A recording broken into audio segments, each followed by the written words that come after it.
Como tem gente pagando carro de 200 mil ganhando 4 mil reais? É isso que vou te explicar até o final desse vídeo. Porque aparentemente, nos últimos anos, quase 1 em cada 5 compradores de carros novos está saindo de lá com parcelas mensais acima de R$ 1.000. Deixe-me corrigir para a realidade brasileira. Lá fora eles choram com $1.000. Aqui, no nosso esgoto tropical, R$ 1.000 é a parcela de moto. Estamos falando de gente assumindo parcelas de 3 mil, 4 mil, até 5 mil reais por mês. Isso é mais do que a maioria das pessoas paga de aluguel em cidades inteiras pelo Brasil. No entanto, de alguma forma, chegamos a um ponto onde queimar 4 dígitos todo mês só para dirigir até o trabalho se tornou o novo normal. Meu nome é João e eu sou o CEO dos Ratos. Eu passo tempo demais analisando tendências financeiras que não fazem o menor sentido. Se você é alguém que olha para essas parcelas astronômicas de carros e se pergunta se está perdendo alguma coisa ou se o mundo inteiro perdeu o juízo coletivo, se inscreve nesse canal e deixa o like. E para quem quer blindar este projeto e garantir que eu continue falando o que o sistema esconde e tirando mais pessoas da corrida dos ratos, abri a área de membros. É um espaço para quem quer financiar a nossa independência e fortalecer a comunidade do CEO dos Ratos. Lembrando que o seu engajamento com os vídeos ajuda muito, principalmente o seu compartilhamento. Mas a área de membros é para quem realmente quer blindar a nossa resistência. Agradeço muito aos que já são membros e prometo trazer benefícios legais para você no futuro. Esse projeto tem menos de 4 meses e está acontecendo tudo muito rápido. Mas com o tempo, as coisas vão se ajustando. Agora, bora pro conteúdo. O retrato da loucura. Parcelas que valem um rim. Antes de mergulharmos em quem realmente consegue pagar isso, deixe-me compartilhar alguns números que vão ou fazer você se sentir melhor sobre sua situação financeira ou te deixar completamente aterrorizado sobre o estado da dívida do consumidor brasileiro. A parcela média de um carro novo no Brasil já passou dos R$ 2.000. Essa é a média, mas aqui é onde fica interessante. E por interessante, eu quero dizer profundamente preocupante. Uma fatia enorme dos novos financiamentos de carros agora carrega parcelas mensais que excedem R$ 4.000.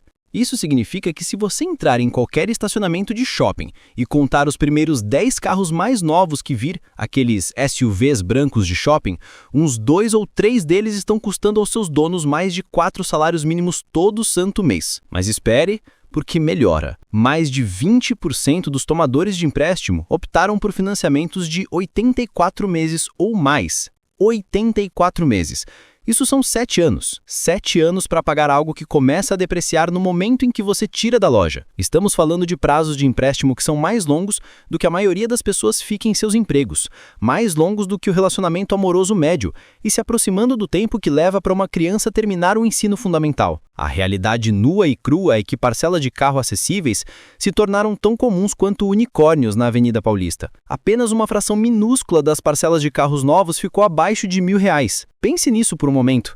Você é muito mais propenso a encontrar alguém fazendo uma parcela de 4 dígitos altos do que encontrar alguém pagando uma parcela barata. A tempestade perfeita. Preço, juros e ego. Então, como chegamos aqui? Como passamos de um mundo onde uma parcela de carro de R$ 800 era considerada salgada para um onde uma parcela de 3 mil mal levanta uma sobrancelha? A resposta reside numa tempestade perfeita de fatores econômicos que convergiram para criar o que eu só posso descrever como insanidade financeira automotiva. Primeiro, vamos falar sobre o elefante na sala. Os preços dos veículos. O preço médio de um carro novo no Brasil está sentado confortavelmente acima de R$ 140 mil. R$ 140 mil por algo que a maioria das pessoas usa principalmente para ficar preso no trânsito da Rebouças e visitar o supermercado. Para colocar isso em perspectiva, R$ 140 mil é muito mais do que a renda anual de uma família brasileira. Estamos falando de pessoas financiando anos inteiros de renda futura só para ter algo para dirigir. Mas o preço de etiqueta é apenas parte da história. O valor médio financiado para novos veículos atingiu recordes históricos. Isso representa dinheiro que os compradores estão pegando emprestado, não pagando adiantado. A entrada média diminuiu, o que significa que as pessoas estão colocando menos dinheiro na mesa enquanto o custo total continua a subir. É como tentar escalar uma montanha enquanto a montanha continua crescendo. Então, temos as taxas de juros, a famosa Selic e seus filhotes que decidiram entrar na festa atrasados, mas com impacto máximo. A taxa média de juros para financiamento de veículos no Brasil gira em torno de 26% a 30% ao ano, Para carros usados é ainda pior. Lembram quando taxa zero estava em todo lugar?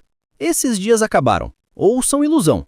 Você paga o preço cheio para ter a taxa zero. Então, não apenas as pessoas estão pegando mais dinheiro para carros mais caros, mas elas estão pagando significativamente mais juros sobre esse dinheiro emprestado. A eliminação de incentivos de financiamentos atraentes forçou os consumidores a aceitar empréstimos a taxas de mercado historicamente elevadas.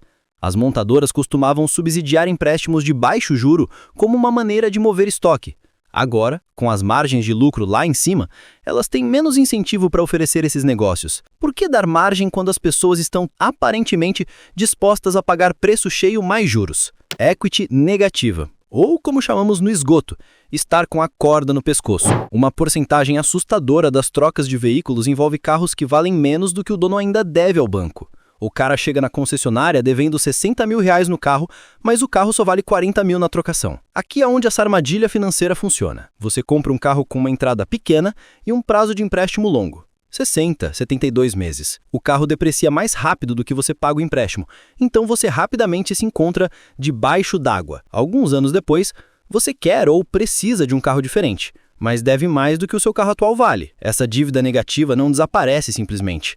Ela é rolada para o seu novo empréstimo, tornando sua nova parcela mensal ainda mais alta do que teria sido de outra forma. Imagine entrar em uma concessionária devendo 20 mil a mais do que o seu carro vale e em seguida assumir um empréstimo ainda maior para um veículo novo. É areia movediça financeira, e quanto mais você luta, mais fundo você afunda. A parcela média para compradores que rolaram dívida negativa para um novo empréstimo é obscena. E isso é apenas o começo, porque uma vez que você está nesse ciclo, torna-se incrivelmente difícil escapar. Você está essencialmente pagando por dois carros. O carro que você está dirigindo e o fantasma da dívida do carro que você costumava ter. O normal é ser louco, a psicologia do rato. O que torna toda essa situação ainda mais bizarra é que não estamos falando apenas de veículos de luxo. Claro, se alguém quer financiar uma BMW ou Mercedes por 5 mil reais por mês, o problema é dele. Mas estamos vendo parcelas de 4 dígitos altos em picapes médias, SUVs familiares e veículos que eram considerados populares há apenas alguns anos. A mudança psicológica foi notável. De alguma forma, normalizamos a ideia de que o transporte deve consumir uma fatia massiva da renda familiar. As pessoas estão tomando decisões sobre parcelas de carros que nunca tomariam sobre qualquer outra compra. Você financiaria uma televisão por 7 anos? Você rolaria a dívida negativa da sua geladeira velha para o empréstimo de uma nova? Claro que não. Mas quando se trata de carros, todo pensamento racional parece ser julgado pela janela. E aqui está a coisa que realmente me pega. Muitos desses compradores poderiam pagar por um transporte muito menos caro se estivessem dispostos a fazer escolhas diferentes. Mas os compradores querem veículos maiores e mais luxuosos e estão dispostos a pagar mais tarde pelo privilégio de tê-los agora. A diferença entre o preço base de um veículo e o modelo de acabamento superior que os compradores realmente compram é enorme. Isso não é mais apenas sobre acompanhar os vizinhos. É sobre acompanhar uma versão dos vizinhos que provavelmente também não pode pagar pelo estilo de vida deles. Criamos uma cultura onde sua parcela de carro se tornou um símbolo de status, onde as pessoas se gabam de sua parcela mensal como se fosse algum tipo de conquista, em vez de uma obrigação financeira que drena a vida. A matemática da insanidade. Quem exatamente pode realmente pagar essas parcelas? E a resposta pode te surpreender ou te aterrorizar.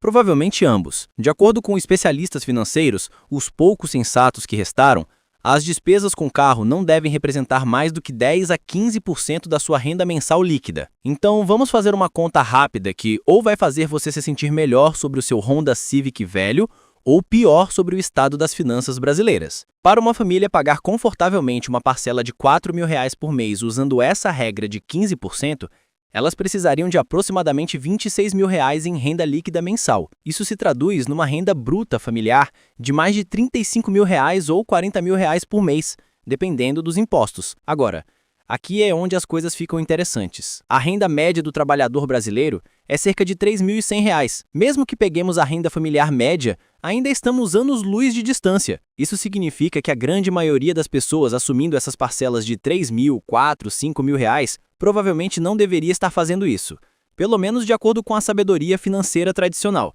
Mas desde quando a sabedoria financeira tradicional impediu os brasileiros de tomarem decisões questionáveis sobre dinheiro? O perfil do devedor. Quem está caindo na armadilha? Vamos ser mais específicos. E falar de quem realmente está assumindo essas parcelas massivas. Os dados revelam alguns padrões fascinantes que nos dizem muito sobre as prioridades de gastos e a tomada de decisão financeira. Geralmente são pessoas na faixa dos 35 a 50 anos, o auge da carreira, que lideram essa carga. Isso faz sentido. Eles estão em seus anos de maior ganho, muitas vezes sustentando famílias e precisando de veículos maiores, como SUVs e picapes, para propósitos práticos ou para o ego. Eles também são velhos o suficiente para ter crédito estabelecido e jovens o suficiente para pensar que ganharão mais dinheiro para sempre. E aqui está a coisa que realmente me pega. Muitos desses tomadores de empréstimo com excelentes pontuações de crédito e score alto no Serasa são, na verdade, mais propensos a ter essas parcelas de carro massivas do que aqueles com crédito ruim. Isso não é porque pessoas com bom crédito são necessariamente mais ricas, embora isso seja frequentemente o caso.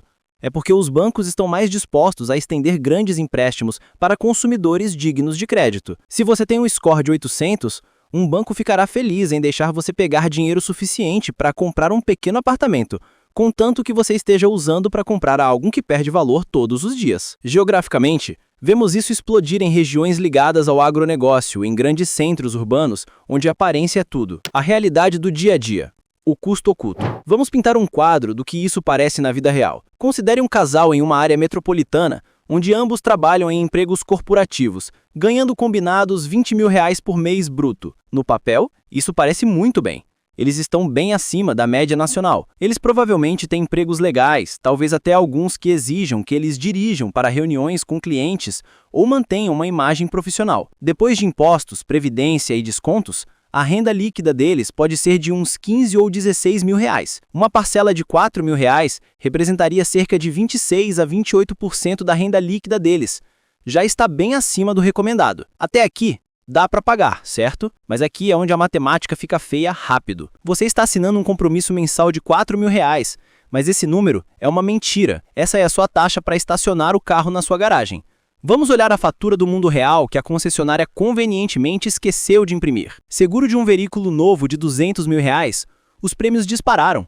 Você está olhando para outros 500 a 800 reais por mês facilmente, diluído. Combustível, a menos que você esteja empurrando o carro para o trabalho, a gasolina a R$6 vai te custar outros 800 a R$1.000 por mês. Manutenção, pneus, óleo, revisões obrigatórias para manter a garantia, adicione mais R$300 por mês na média. E o IPVA?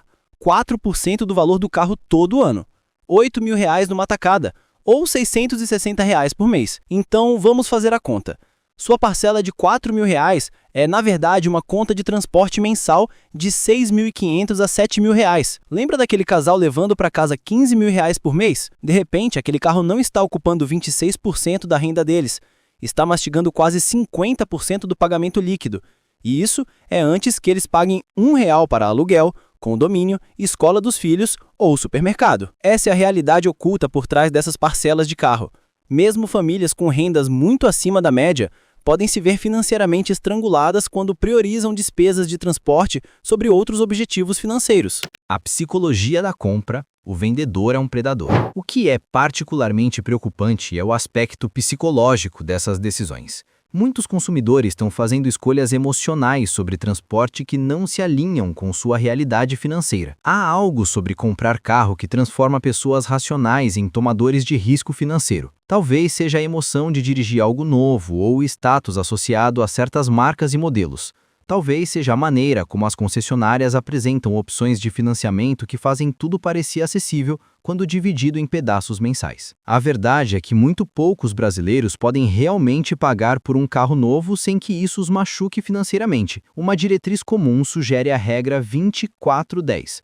Dê 20% de entrada, financie em no máximo 4 anos e gaste não mais que 10% da renda mensal com transporte. Usando essa abordagem conservadora, a maioria estaria dirigindo carros usados de R$40 mil, não naves espaciais de R$200 mil.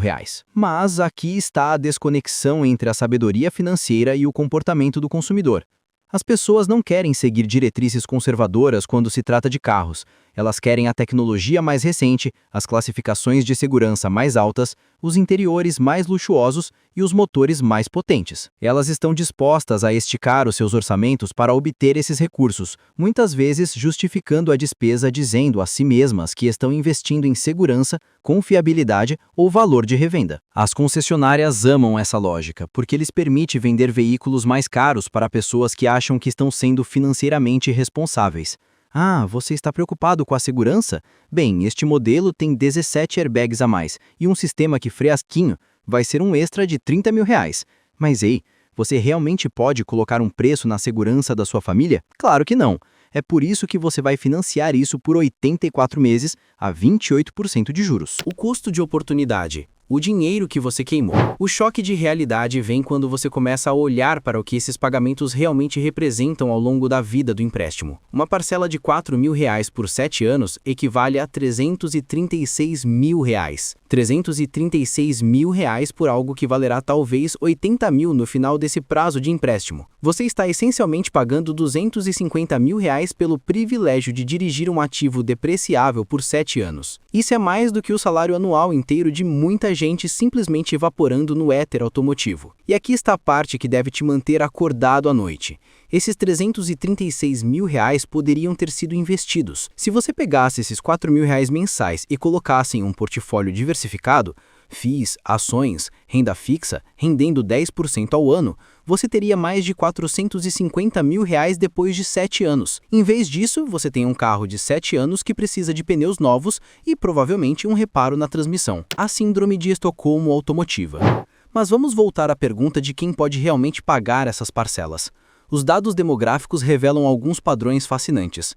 Muitos compradores de carros de luxo são indivíduos mais velhos que já pagaram suas casas, liberando um fluxo de caixa mensal significativo. Quando você não está mais pagando financiamento imobiliário, de repente uma parcela de carro de R$4 mil não parece tão ultrajante. No entanto, isso representa um segmento relativamente pequeno do mercado. A tendência preocupante é o número de compradores mais jovens e famílias de classe média que estão se esticando para pagar essas parcelas. Eles são frequentemente motivados por uma combinação de fatores que não se alinham necessariamente com um planejamento financeiro sólido. Talvez precisem de um veículo confiável para um longo trajeto. Talvez queiram algo seguro para a família em crescimento. Talvez tenham acabado de ser promovidos e sintam que merecem se tratar bem. Essa mentalidade de pagamento mensal tornou-se onipresente na cultura de consumo brasileira. Nós não perguntamos mais quanto algo custa. Perguntamos quanto custa por mês. Seu cérebro processa uma parcela mensal de R$4 mil de forma muito diferente do que processa um preço de compra de R$250 mil.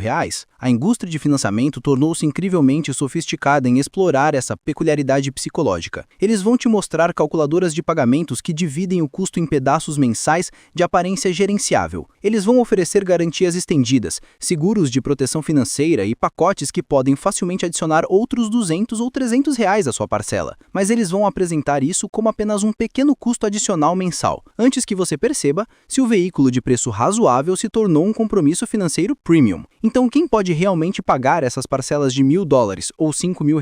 A verdade desconfortável é que poucas pessoas genuinamente podem, mas isso não impediu milhões de brasileiros de assinarem a linha pontilhada de qualquer maneira. E para eu saber que você chegou até o fim desse vídeo importantíssimo, comente a palavra secreta Porsche com Nutella. Meu nome é João. Eu sou o CEO dos Ratos e eu espero que você escolha o caminho da liberdade, não da servidão de luxo. Até a próxima!